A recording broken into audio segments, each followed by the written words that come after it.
Hey, welcome everybody. Welcome back to the Hospitality Hustlers podcast. I am your host, Jeremy Wirtz, alongside my fantastic, fabulous fellow co-host, 𝗘𝘀𝘁𝗁𝗏. What's up, Kyle? What's up, bud? Looking good today, by the way. Backwards hat and a Uh, nice hoodie. yeah, thank you. It's a nice gray, dreary day out, so I figured hoodie'd be a good for today. Yeah, yeah. What's the weather like where you're at right now? Today it's like upper 40s and supposed to get like an inch of rain. But Saturday we got the mountains got 2 feet of snow. So we're in a Oh, bit of a transition period. Yeah, that was Mother Nature's last winter blow, I believe. Now that we're about into April, we always get one good spring storm, and I hope that's it. I hope we don't get any more. But yeah, March is always an interesting month up here in New England. You get some nice days, but then you're also starkly reminded of it still being winter. So you know what we did Monday? laid out in the sun. I mean, might as well. We had a softball game. I was in shorts and a t-shirt on Monday. It was Nice. nice too. Really nice. Really, really nice. I was just curious because I seen some people post some snow stuff, and I was like, "What? How is that possible?" And then, yeah, I see like the whole north got some snow. I was like, "Oh my God, it's crazy." I was just Yeah, curious, we got some snow. Yeah. I was just curious. So, what are we Yeah, gonna do today? I think the I'm highest sorry. total I saw in New Hampshire was 32 inches. So it was almost 3 feet. Oh my God. Like I can wear Yeah. shorts outside right now. Yeah. No, Like I legit. mean I could, but you know, it's Not definitely hoodie weather. comfortably. Not comfortable. Yeah. Yeah, we have a softball game tonight. So I'm gonna be in shorts tonight. And it feels good. It might rain, like it's kind of cloudy. So like I think it's in the 60s Yeah. right now. All right. High I'll take 60s. it. So yeah. I'll take it. It's Yeah. comfortable. That's why Georgia's the best state out there, dude. Just gonna put that out there. Is So it? Is it yeah, though? yeah, yeah. Okay. All right.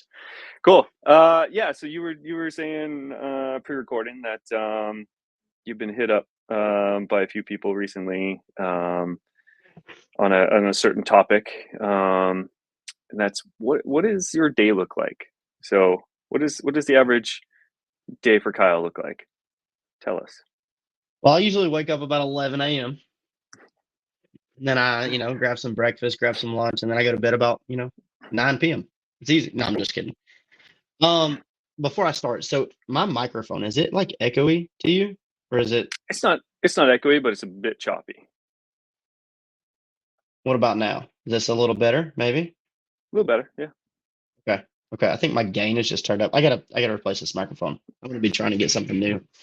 Um, so yes, so I get this question, I've gotten this question a lot lately, is like, what's your schedule look like? What's your day look like? And I have like we all have mentors. And Hmm. so as we go, we try to condense and figure out what our time looks like. So, coming from a W-2 job, going to, full-time self-employed sounds amazing, and it is amazing. But if you don't control your time, you'll never get anything done. Right. So my day used to start around 9 as far as like taking meetings and stuff, because I have like kid pickup in the morning. Hmm. And it used to end around like 4 is roughly what I would say. I'm looking at my calendar right now. And because we have like kid pickup, kid drop off, that kind of stuff. So we make time for the kids. But the struggle is that things overlap everything and you never even have time for lunch. It's like you just start bam, bam, bam, bam, bam. So actually, funny enough, I get on a call with my mindset coach, and I'm like, man, my Tuesdays and Thursdays would make you throw up if you looked at it. And he was like, show me. So I said, okay. So I showed him, pulled up my calendar on this big Q&A call, showed him Hmm. my calendar, and I was like, yeah, like, this is what I'm thinking. And he was like, you have kid pickup in there. You don't start till 9. What are you bitching about? I was like, okay, well, that's a different perspective. He said, you don't do anything at 6 o'clock in the morning. You don't do anything after, 4:30. work wise. So like, I don't see why you're complaining. He was like, try something. Try to do a money making activity between 6 and 7 a.m. every day. And I was like, a money making activity? Like, what are you talking about? So he was like, imagine making $3 grand in the morning. It could be anything from money making activities. So like, I mean, it could be anything. So pricing could be, sending out a contract or an invoice, could be a sales call, consulting call, whatever. So he was like, imagine making $3 grand in the morning, 7 a.m. every day. I was like, he's like, what kind of energy would you carry through the day? You made $3 grand that morning. And I was like, that's pretty good. And so he Mm. kind of went on to this story that he had a student that tried this and she did this and she actually made $3 grand every morning, Monday through Friday. And she started landing these deals. And I was like, whoa, like that's pretty insane. So what does my day look like? Is this Mr. Conway? Mm-hmm. Mm-hmm. Mm-hmm. Yep. Okay. Conway told me that, and he's very straightforward and very blunt. And love the guy. Very, very nice guy, but he doesn't take any shit. He doesn't take excuses. So say that to say before that conversation, my schedule was like really kind of crazy. Keep in mind, you always have to take care of yourself. So there has to be something that you're doing, if it's meditation, journaling, or something every day. Maybe it's going to work out for 30 minutes or something like that. Go for a walk. You have to do that every day because you have to take care of yourself first. But as a whole, what does my week look like? So we talk about the perfect average day, and then it rolls into like, what does your perfect average week look like?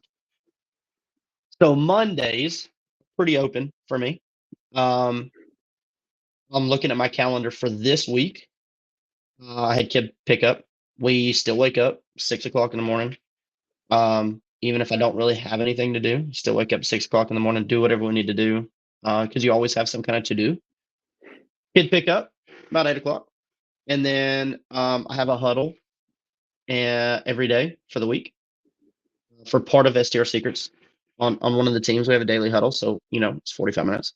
That's at 11:15. And then we had for the strategic investors, we had a meeting at 1:30.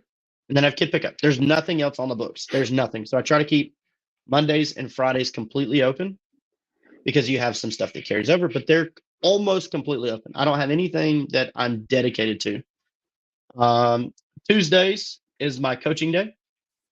So we take all our one-on-ones all day Tuesdays, and it's just dedicated to students or consulting or whatever.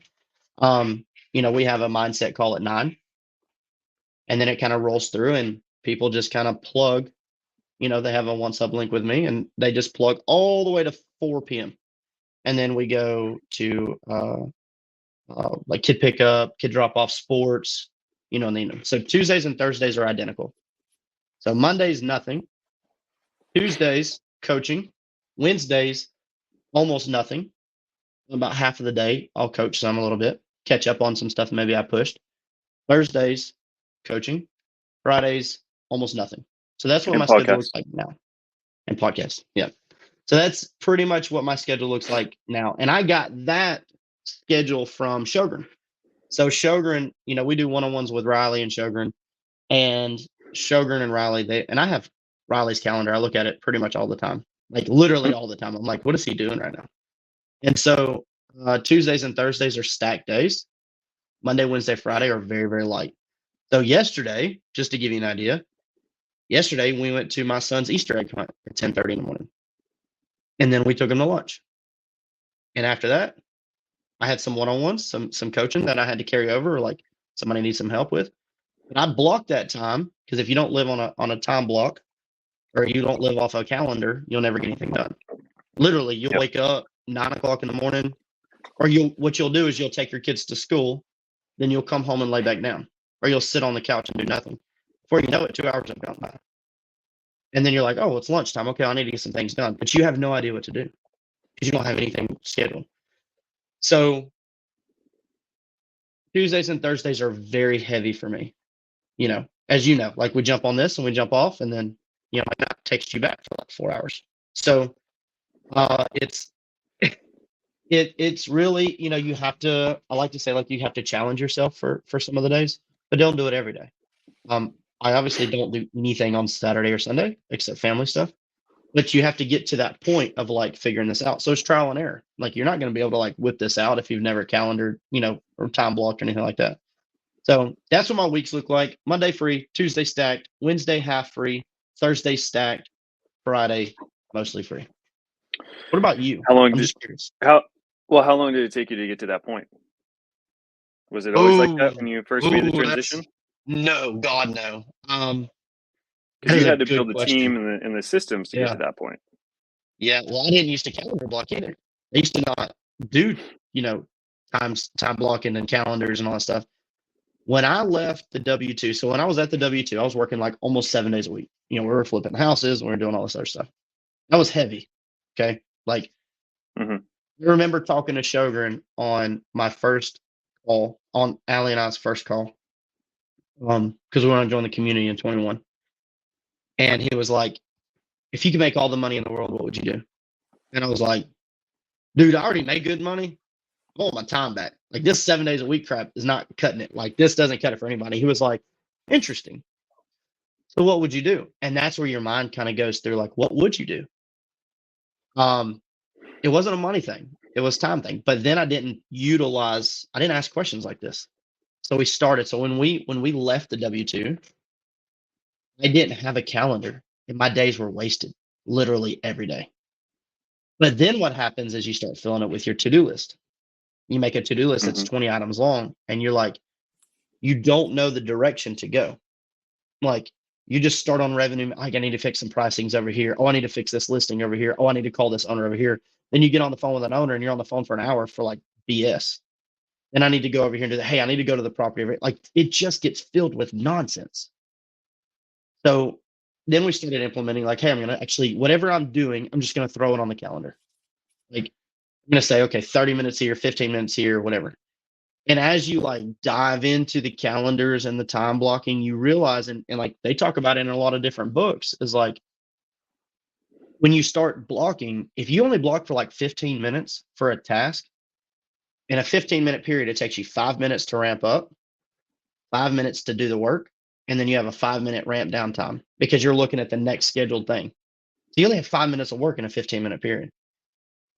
So you start blocking for like 30 minutes, an hour, 2 hours. Like, you have a big like revenue management thing to do, time block for 30 minutes to an hour. Don't do it for 15. I used to do like 15 minutes. And it was just like ramp up, do one, and then ramp down, and that was it. And then I was rolling on to the next one. I was like, damn, I'm running out of time. So how long did it take me? I'm probably going to, with no guidance, probably a year. Like, no guidance. There was nobody telling me like, hey, you need to do this, hey, you need to do that. It was just like, I was just figuring it out. And then I would read a book, and then I would ask a question. And then like Shogun really started talking about his time stuff. And then we started doing one-on-ones with Shogun and Riley, in the community, we do one-on-ones like every other week. And what they've learned transpires to me. And so then what I'm learning, I transpire to everybody else. And it's like, you have to, like, I had 2 calls yesterday just about time blocking. Literally, like, had 2 people that I was trying to help out. And I was like, how much do you time block? And they're like, well, one of them was like, well, I don't, I'm not good at it. I'm like, because you're not doing it. Once you do it for so long, then you get attached to it. And then they have like all these events and different calendars. And I'm like, you need to link them all together so you can see each other's like see all your other calendars and just time block. Like, if you're going to go to lunch with somebody, what time are you getting there? What time are you going to leave? Put that on your calendar. So if it's a 2-hour lunch, okay, cool. Make it 2 hours, but don't sit there all day. Don't BS. Just like, hey, look, I've got a hard stop. Like, I got to go. I don't mean to be rude, but like, I got to go back. And then the other one is like, you'll grow into being savage with your time. You just start saying no across the board. Unless you really can serve them and they can serve you, and there's that mutual serving, just say no. I was listening to a podcast the other day, and the guy has like all these software companies. And he's like, I get pitched every day. Every day I have some kind of message like, hey, I've got this great new idea. Would love to talk to you. Can we grab some lunch? Can I buy you some coffee? And he's like, no, like, I don't have time for that shit. And then the next question, hey man, can you please just give me 30 minutes of your time? No. Like, it's not being rude. If you ask Shogun right now, if I called Shogun and said, hey man, I want to grab lunch tomorrow, he'd be like, no. No, sorry. Like, what you need? That kind of thing. Like, I love him to death. And I think he loves me to death. I don't know. But like, like, unless I'm his wife, he's just gonna be like, no, dude. Like, what do you Yeah. need? Call me on the phone. So getting savage with your time and understanding that you can't get your time back is, once you realize that, you can't get it back. You can't buy it back. It's gone. If you look back to yesterday and you wasted a day yesterday, you will never be able to get that time back. Ever. You all have the same 24 hours in a day. It's how you use your 24 hours in a day. So that was a tangent, but to answer your question, like a year is what it took me to get to the Yeah. point where we're at now. And it's still not perfect. Like, we still have things that we do, and I still overbook things, and I still let things run over, and I still push people's one-on-ones to the next day. And I'm like, you just have to get savage on the start and the stop. Period. Yeah. I mean, I asked you right before we hit record, be like, you got your hard stop. Yeah. We got a 15 Yeah. minute buffer, right? We got a 15-minute buffer, but Yep. we established that when the next event was. Have you done the 2-week time study? A long time ago, I did. I haven't done it lately. Okay, that was gonna be my I next need question to. is how often Yeah. do you do them? I tell everybody to do them all the time, and I don't do them all the time, because I think once you do it, it's a really good breakthrough to understand where you spend your time. Hmm. And then if you're conscious of your time, because you're time blocking, you're looking at a calendar all the time, when you become conscious of that, you don't have to do it a lot. But like when you dive into something deeper, like, okay, for instance, the strategic investor, the meetup. Hmm. We have a weekly and two times a week right now cadence meeting between the three of us, me, Allie, and Brian. And in that meeting, we kind of analyze, like, what are we doing that's, like, what is too much? Like, because it's just the three of us. So we're starting to, hire stuff out. And, once the income level gets to a certain point, and so we can have other people pick up on the stuff that we're doing. And you just become super aware of, like, where you are spending your time. So if you realize there's something, you'll go a couple weeks, there's something that I'm doing that I don't need to be doing, that I need to hand it off, even though you're like protective of it, that's where you start becoming so aware that, like, it's time to hand something off, because you'll get bogged down. So I don't do it. I've done it maybe twice. But here lately, I just look at the calendar and I'm like, this is too much. Like, this can't happen.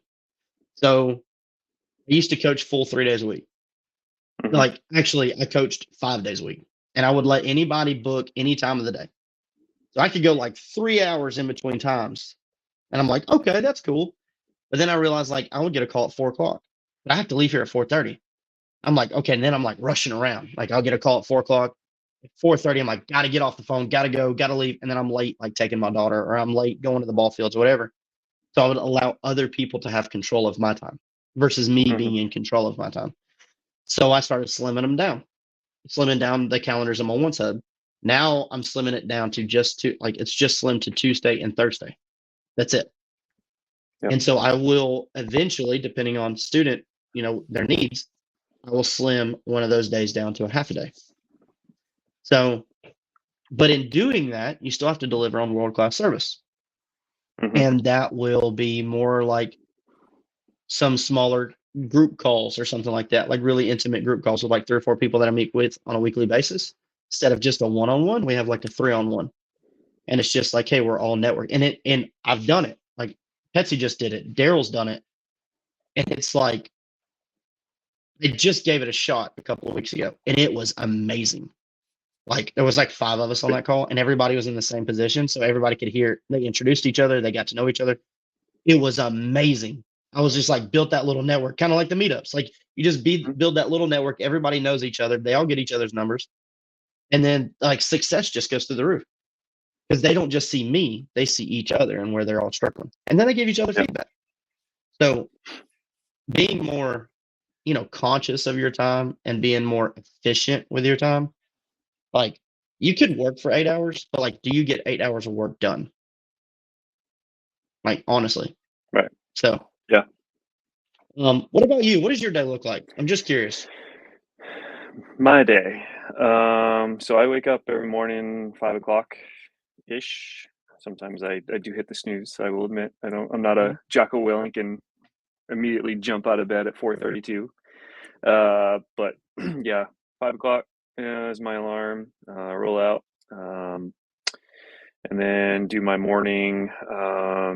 I do my to-do list in the mornings. I don't do it the night before. I do it in the morning. Do that. Drink my coffee. Have my pre-workout snack, and then work out. Start working out about 6. Do that for an hour, 45 minutes to an hour, and then make the kids lunches. Do breakfast with the kids. Get them to school, and then start. 9 o'clock is generally when I start my day. Like you, Mondays is fairly light. I don't think I have anything recurring on Mondays. Actually, I just look at my calendar. I don't have anything going on. Wait, maybe I do. Yeah, Mondays are fairly light. Tuesday, Wednesday for me are pretty stacked. And then Thursday, we have this, a couple other things in the morning, and then Friday is fairly open. So, Okay, so you got a pretty and light then schedule now. yeah, well, and then I try and, I try and be done, work stuff, by 5. So, I can, dedicate 5 to 10, for family time, in bed, generally about 10. And then, yeah, Wednesday afternoons, I do cut back a little earlier, more like 4 o'clock. And that's like dedicated calendar, like family time. So, Okay. Same question to you though. How long did it take you to get there?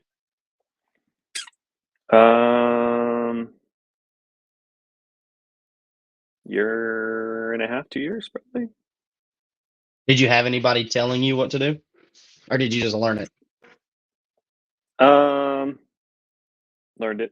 Yeah, yeah. Hard I knocks. didn't have a Conway in my ear now. Yep, yep. I wish I would have had it a lot sooner. I was I watch a lot of stuff, right? We watch a lot of podcasts. Listen to a lot of speakers. We listen to a lot of coaches. We have a lot of mentors. And I think the calendar and your time blocking, like when you start your journey down, like if it's STR or whatever, it doesn't matter if it's self-employed, you're going to leave a W-2 job. We all wait until we get to a certain point. And we're like, oh, what is this mentor thing?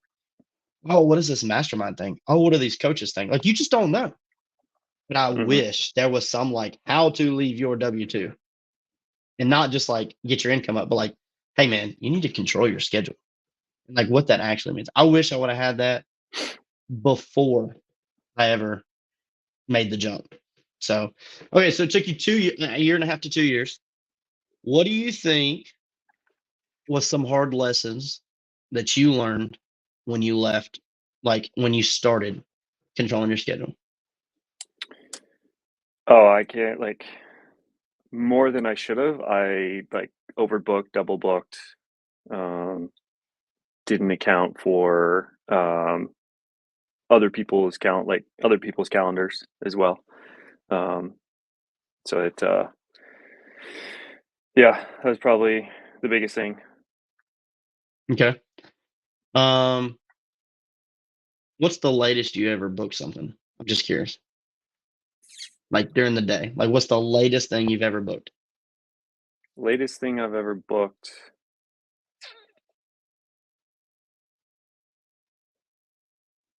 I think there have been a couple calls I've been on at like 8 with clients. And that's, if my wife was working, and that the kids were already in bed, then, I have that time, quote unquote, to myself, and I could, that's why I took it. Um, but generally speaking, no. And unless it's, I was trying to get a real estate deal through and done. Um, there have been times that I've taken calls that late too, but not scheduled. Yeah, yeah. I booked a sales call at 10 o'clock 2 weeks ago. Moved it to 10 to like help them out. Hmm. They I had two actually, and one ghosted me. I moved it and they ghosted me. But I did one at 10 and Allie freaked out. She was like, what are you doing?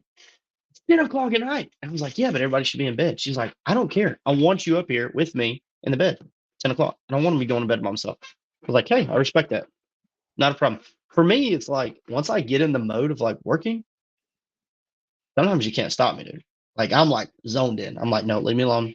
I've got to get this done. Like that's. I was just curious. What about the earliest? Mhm. Like, what's the earliest call you ever took?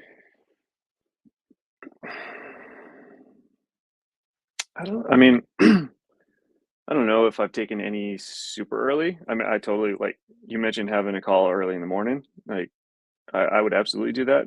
When you said that, I was like, oh, I could definitely do that. Um, yeah, I could probably, and I know there are some groups out there that they'll do morning calls, like 5:30 calls. Um, but I don't think I've ever taken any earlier than definitely no calls earlier than 8 for sure. I took a sales call at 6 o'clock. It's he said do a money making activity between 5:30 and 7 or 6 and 7. Hmm. And the first thought I said was, how am I going to get somebody on the phone with me if I'm going to do like a sales call or like consulting call, or whatever? How would I do that at 6 o'clock? Who's going to approve? I'm in Eastern time zone. Yep. Everybody's behind me in schedule. I was like, that doesn't make any sense. Well, like I wasn't thinking the big picture. I was like, I'll just open it. I'll just open the schedule. Call booked from the Netherlands on my calendar at 6 o'clock in the morning. And I was like, "Oh, I forgot. There's other people out there that's up before me in the day." Yeah. And yeah, booked it. I mean, it called it go very well. It was very information sucker, kind of thing. Like, let me wring out this rag of everything I can get out of you. Didn't really care about, actually having a conversation. Hmm. And I was like, hey, it's okay. It's all right. It's not not big of a deal. But that's the earliest I've done, and I want to continue that. But you know what happens if you take a call at 5:30 or 6 o'clock in the morning? Means you have to get in the bed by at least 10 the night before, like Hmm. asleep. Because if not, you're not waking up. That's a Which tough one. which That's a I tough mean, one. I always do though. Like I'm an early riser naturally, so Okay. I'm all Okay. right. Yeah, I'm in bed by 10 every night, anyways. So I mean, we uh, had our meetup yesterday. I didn't get home till 10:30. yeah, we had ours as well. And we I kind of I hard stopped everybody because in January when we had our first one, we went over long. We went way long. Like bars, like the entire restaurant staff was just hanging out at the bar downstairs. They'd already cleaned everything, cashed out. They'd done Oh everything. They were yeah, just they were pissed. being patient for us. Um, and so now I really gotta work on hard Yeah. stopping that to Yeah. respect their time as well. But yeah, so speaking of mornings and meetups, I was going to mention last year, before we started with Strategic Investor, we did host a morning meetup before work, and that was actually our highest attending event to date. We had Wow. 30. It was like 30. We actually the space capped at 30, so we filled the space. Mhm. Um, it That's was awesome. yeah, it was 8 to 9 in the morning at a coffee shop. We had coffee and pastries, and um, yeah, it was pretty great. Wow, that's pretty cool. That's pretty cool. Yeah. What about? I guess we can end on this one. What would be something somebody's trying to leave their W-2, or not just that? We can add that in. If somebody's going to leave their W-2, or they feel like they can't get anything done during the day right now, and they work, say they work from home or they're self-employed, whatever. They can't. They feel like they're working a lot, but they're not getting anything done, and their schedule's all over the place. What would be like the top advice you would give somebody like that? Um, create a to-do list, no more than 5 things to get done throughout the day. So you have the entire day. So if you got 10, 15 minutes, you can knock one out. Lunchtime, knock 1, 2 out during lunchtime.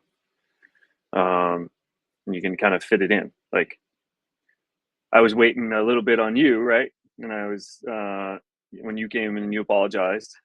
Yeah. I was like, no worries, I knocked something out. So Yep. you just gotta fill the holes where you can. Okay. Okay. What about you?